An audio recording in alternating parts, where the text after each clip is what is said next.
You may remember on the last video, last Friday, I was set a challenge by Roger at the garage workshop to build a Christmas themed thing with Parkside tools and only materials from my shed. A week has gone by, it's the 15th of December, and I was hoping to do a lot of it last weekend. Well, I was tidying the shed because it was a tip. I needed to sort a lot of things out, sort a few things out on my tool wall as well, so I can grab things when I need to. Plan was over a few evenings and then this weekend to start building it. Well, as we all know, work gets in the way, life gets in the way. I've set myself another part to the challenge where I'm going to do it in one day. And there's 3 ones to this. 1 day build. I'm going to use one piece of timber, which is this CLS, 8 feet long. It's a bit weathered. It's been sat in the shed for a while. 63 millimeters by 38 millimeters. And as you may have seen in the title, it's a 1-day advent calendar. Since Roger set me this challenge, I've really been looking forward to doing it. Could say I'm cramming in before an exam. Hence why it's cold outside and I'm not wearing a coat, because I think I'm going to get a bit of a sweat on. First thing I'm going to need, I think, is the Parkside bandsaw. Hello sheddies, and you join me again in my shed. This is the Parkside tools only, maybe 1 or 2 exceptions. Christmas themed items in my shed, 1-day build, 1 piece of CLS timber, 1-day advent calendar. Let's get cracking. So start off with my Parkside bandsaw. I would use a table saw, but I haven't got a Parkside table saw, so I want to use this. And the thing I'm making, it's going to be of a sort of rustic look, so I'm not too concerned how rough it'll look ripping these through the bandsaw. Say it's not a bad bandsaw, but it's really for doing intricate cuts with a smaller blade, which I've got for it as well. Ripping it, it's not the best, but it did the job, and I say I'm going to do like a rustic effect anyway. Well, that's my excuse. And if you notice, some of the knots where they were started to break, but it doesn't matter because I'm not using all the timber anyway. So what I'm doing there is get all the pieces. You can see a few broken in half, but that's fine. You'll see what I'm making. I'm just doing a bit of a measure up using my Parkside clamps, speed clamps, and just working out how I can make this thing I'm making. By that sort of shape, you get a bit of an idea what I'm trying to do, I think.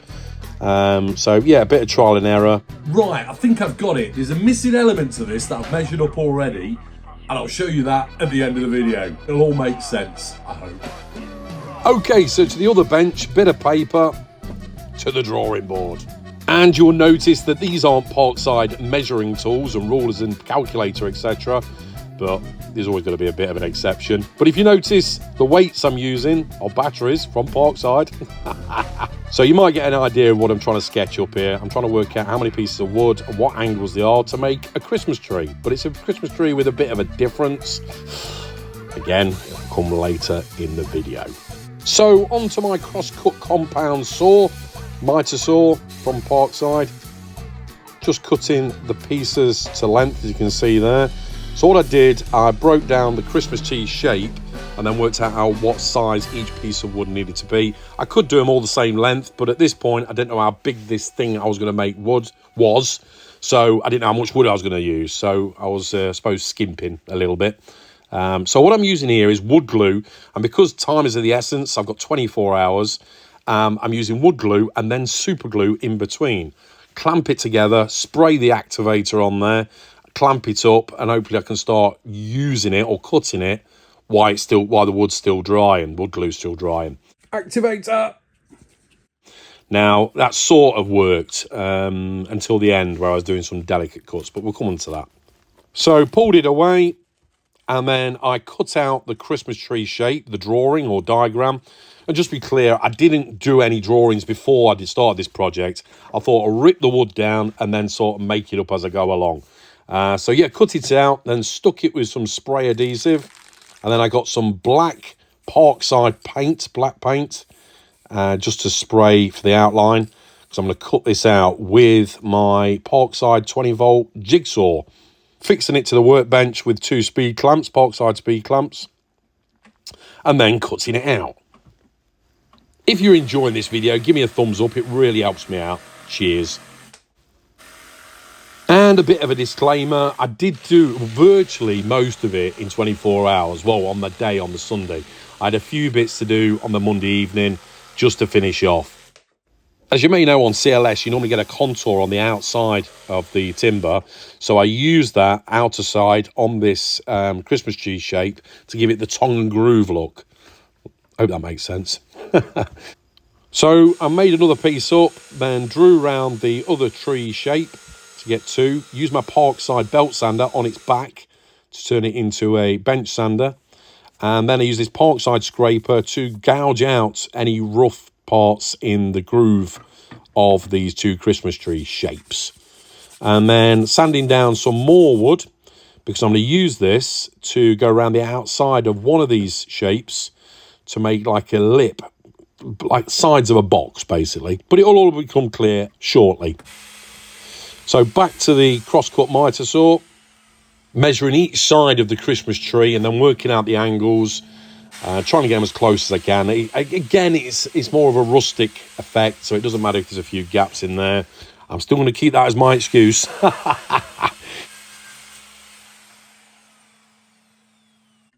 So here I'm just test fitting the first two, and then I cut the rest of the shapes ready for the glue up. Gave them a sand down before I glued them.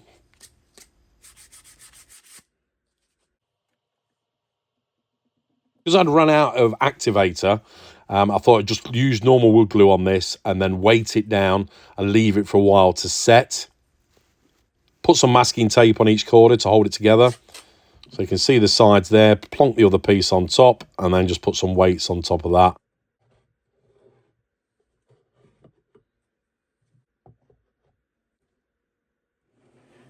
Next, using my Parkside drill a few holes in the corner of this shape. You might get an idea of what's going to actually go in here from that shape.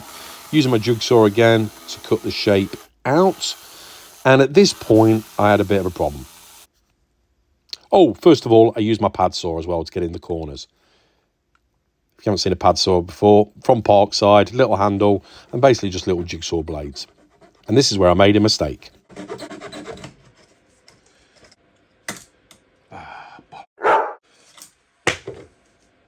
Yeah, so I should have guessed really. It's very thin, very flimsy. It's bound to break.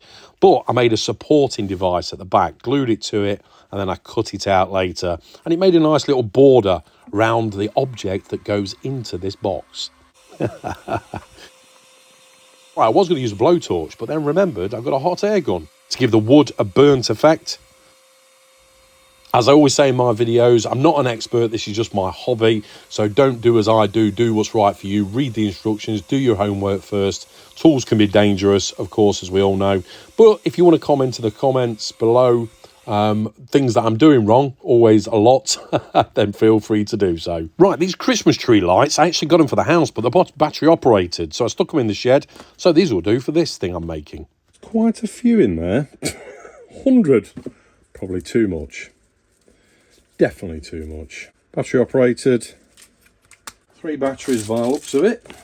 Next, back to the Parkside bandsaw. I drew a star, basically a circle, divided it into 5 around the circumference, and then drew lines between each point.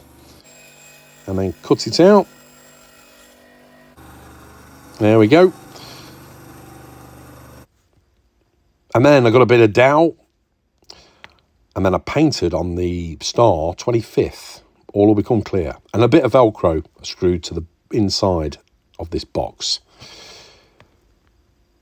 Got my Parkside glue gun. Bit of glue in a hole at the end of the Christmas tree, or the top of the Christmas tree. And then stuck the star in the top. And then I drilled 2 holes with my Parkside hole saws.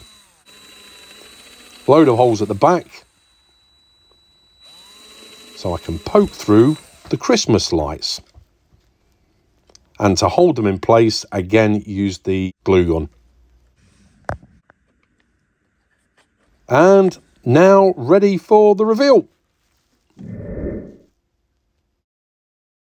Well, almost. As you may see, I'm in my bar kitchen part of my shed because I finished it and I want to show you the results in here. I do like Southern Comfort, as you can see. There's only a bit left of this bottle, actually.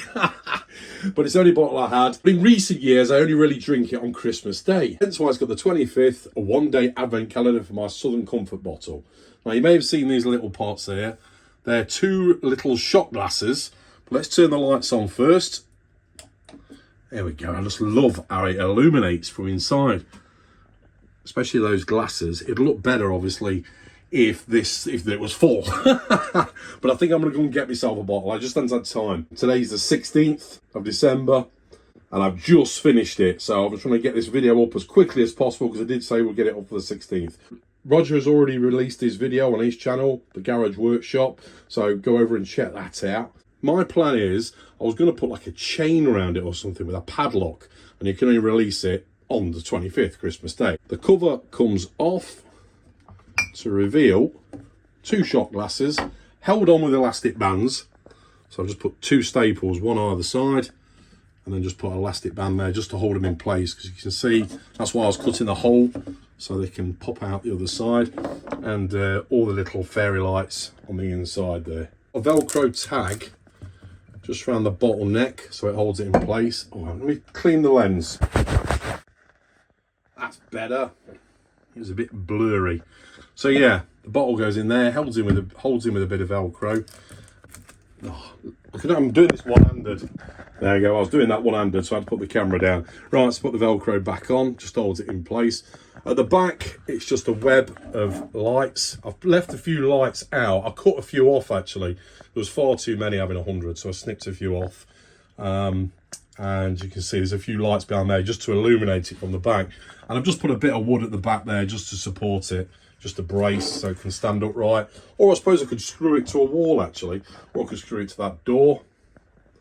Maybe. But yeah, I quite like that. So the glasses are there in this front piece, if you like, held in there, so they're not going to come out.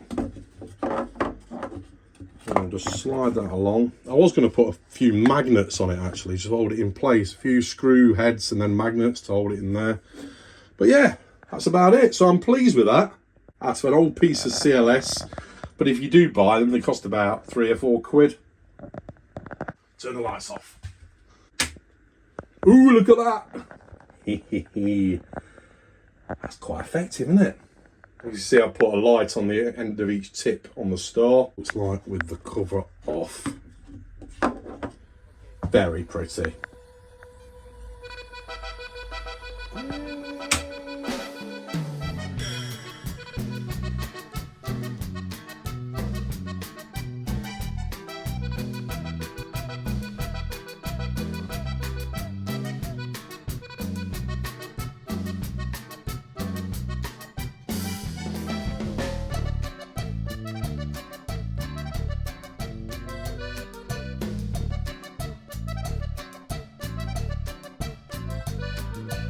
Thanks Roger at the Garage Workshop for inviting me to join this challenge. Really enjoyed it, just didn't have much time to do it. But this time of year, work's busy, family life's busy, I've just got a million things going on at the minute. But I've got some good videos to come because I've got some time off over Christmas. So a few more tools I want to show you, some projects on the way. As I always say, I'm just a DIY hobbyist. I'm sure there's many things that I did wrong health and safety wise in this video and the way I operated tools. So always do your homework first, read the instructions and do your own checks. I'm not an expert. Don't do as I do what's good for you. If you're new here, subscribe, I've got loads more videos to come and loads on my channel. Give me a thumbs up, really helps, and please feel free to comment below whenever you like. I love the comments and it helps me and others in case I do something wrong, which is more than likely the case. So, thanks for watching, take care, and remember, keep calm and head to the shed. Cheers! See you next time on Weekend Shedhead.